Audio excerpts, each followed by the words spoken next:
Gunfire at last year's state fair left 3 people wounded and sent crowds of fairgoers scrambling for safety. The shooting led the fair to put in a new policy to ban firearms.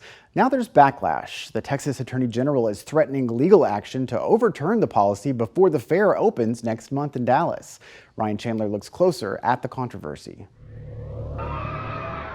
The fair under fire. Know that the measures we take are to protect everyone. But top Republicans say their ban on firearms is illegal. Attorney General Ken Paxton Wednesday threatening to sue the city of Dallas if they don't force the fair to change course. Some legislators call it un-Texan. It's not very Texan to walk under big Tex and say, no, the Second Amendment's not welcome here at the state fair, right? It's a legal debate between gun rights and property rights. The fair is operated by a private entity, not the city of Dallas. But Dallas leases the park to the fair, and state law prohibits firearm bans on government land. Clearly, they're in violation of the law. Their contention is baseless.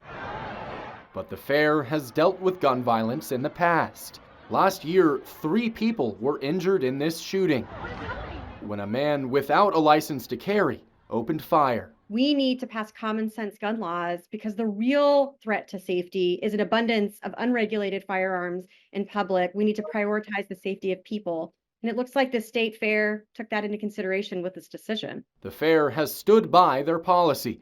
They tell us they stand ready to cooperate with the city of Dallas as needed. And they say they'll have more than 200 police officers and safety team members on scene this year. Paxton says Dallas has 15 days to make the fair change course, or he'll see them in court. Ryan Chandler, State of Texas. Also last week, Paxton announced a lawsuit against the federal government over a new rule affecting nursing homes. He argues the rule, which would create minimum staffing standards in these homes, violates the law. Earlier this year, the Biden administration finalized a rule requiring any skilled nursing facility that receives federal funding to offer a certain number of hours of care to each resident every day. It also requires every facility to have a registered nurse on site 24/7. The AG's lawsuit claims this rule violates what's called the Major Questions Doctrine, which says if a government agency tries to make a decision on an issue of major national significance, its actions must be supported by clear congressional authorization. Paxton says the staffing rule could cause some facilities to have to shut down, especially in rural areas. Supporters of the rule have said it could lead to better quality care and safety for nursing home residents. Gunfire, agonizing calls for help. Images of inaction. Recordings from the response to the Uvalde school shooting made public for the first time. We go in depth with a state lawmaker about how the release could affect the push for accountability and the work still to be done.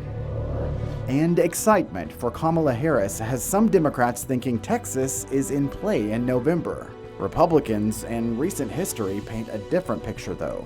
We look closer at the chances coming up.